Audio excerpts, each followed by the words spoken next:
പ്രബോധന രംഗത്ത് പുത്തനുണർവുമായി ലൗദി ഖുർആൻ masters club അവതരിപ്പിക്കുന്നു രാത്രി സന്ദേശം.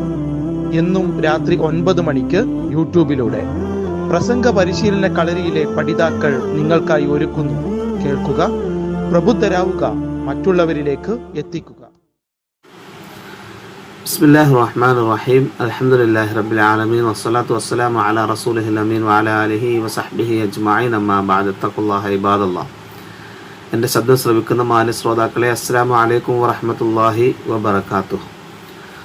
അള്ളാഹുവിൻ്റെ സാമീപ്യം പ്രതീക്ഷിച്ചുകൊണ്ട് പെരുന്നാളിനോടനുബന്ധിച്ച് ആട്, മാട്, ഒട്ടകങ്ങളെ ബലിയറുക്കുന്ന കർമ്മമാണ് ഉളഹിയ്യത്ത് എന്ന പേരിൽ ഇസ്ലാം നമ്മളോട് കൽപ്പിക്കപ്പെട്ടിട്ടുള്ളത്. ഉളഹിയ്യത്ത് എന്ന് പറയുന്നത് ബലികർമ്മം. അള്ളാഹു സുബ്ഹാനഹു വ തആല വളരെ ശ്രേഷ്ഠതയോടുകൂടി നമ്മളോട് കൽപ്പിക്കപ്പെട്ടിട്ടുള്ള ഒരു ഇബാദത്താണ്. അള്ളാഹു പരിശുദ്ധ ഖുർആനിൽ അത് പറയുന്നുണ്ട്. ഖുൽ, നബിയെ പറഞ്ഞു കൊടുക്കണം, ഇന്ന സ്വലാത്തി വ നുസുക്കി വ മഹ്യായ വ മമാത്തി ലില്ലാഹി റബ്ബിൽ ആലമീൻ. നബിയെ, എൻ്റെ നമസ്കാരവും എൻ്റെ ബലികർമ്മവും എൻ്റെ ജീവിതവും എൻ്റെ മരണവും എല്ലാം അള്ളാഹുവിന് വേണ്ടിയാണ് എന്ന് പരിശുദ്ധ ഖുർആൻ പറയുന്നുണ്ട്. ഇവിടെ രണ്ടാമത് പറഞ്ഞ വ നുസുക്കി എന്ന് പറഞ്ഞത് ബലികർമ്മത്തെ പറ്റിയാണ്.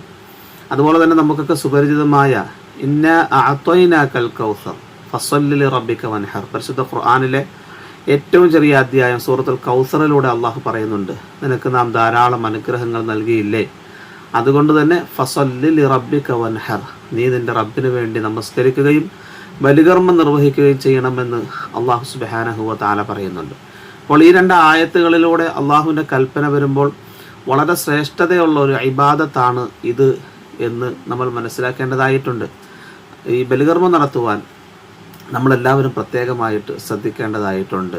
റസൂലുള്ളാഹി സ്വല്ലല്ലാഹു അലൈഹി വസല്ലമ അവിടുത്തെ ഒരു ഹദീസിലൂടെ അതിൻ്റെ ഗൗരവം നമ്മളോട് പഠിപ്പിക്കുന്നുണ്ട്. അള്ളാഹുവിൻ്റെ റസൂൽ പറയുകയാണ്, മൻ കാന ലഹു സഅതൻ വലം യുളഹ, ആർക്കെങ്കിലും ഉളഹിയ്യത്ത് നിർവഹിക്കുവാനുള്ള, ബലികർമ്മം നിർവഹിക്കുവാനുള്ള കഴിവും ഒക്കെ ഉണ്ടായിട്ടും അത് നിർവഹിക്കുന്നില്ല എങ്കിൽ ഫലാ യഖറബന്ന മിനൽ മുസല്ലാന, എൻ്റെ മുസല്ലയിലേക്ക്, പെരുന്നാൾ മുസല്ലയിലേക്ക് അവൻ വരേണ്ടതില്ല എന്ന് പോലും റസൂലുള്ളാഹി സ്വല്ലല്ലാഹു അലൈഹി വസല്ലം നമ്മളോട് പഠിപ്പിക്കുന്നുണ്ട്. എന്ന് പറഞ്ഞാൽ ആർത്തവകാരികൾക്ക് പള്ളിയിലേക്ക്, ആ പെരുന്നാൾ മുസല്ലയിൽ നടക്കുന്ന ഇബാദത്തുകളിൽ പങ്കെടുക്കുവാൻ അള്ളാഹുവിൻ്റെ റസൂല് അനുവാദം നൽകുന്നുണ്ട്. കാരണം എന്താണ്? ആർത്തവകാരികൾക്ക് നമസ്കാരം ഹറാമാണ്. പക്ഷേ അവിടെ നടക്കുന്ന മറ്റ് ഇബാദത്തുകളിലൊക്കെ പങ്കെടുക്കാൻ പോലും അള്ളാഹുവിൻ്റെ റസൂല് പെരുന്നാൾ ദിവസം അനുവാദം നൽകുന്നുണ്ട്. വസ്ത്രമില്ല എങ്കിൽ കടം മേടിച്ച് പോലും ആ ഇബാദത്തുകളിൽ വന്ന് പങ്കെടുക്കണമെന്ന് പറയുമ്പോൾ അത്രത്തോളം ഗൗരവമുള്ള ഒരു ആരാധനയാണ് പെരുന്നാൾ നമസ്കാരം, പെരുന്നാളിൻ്റെ അന്ന് നടത്തപ്പെടുന്ന ആ ആരാധനകൾ.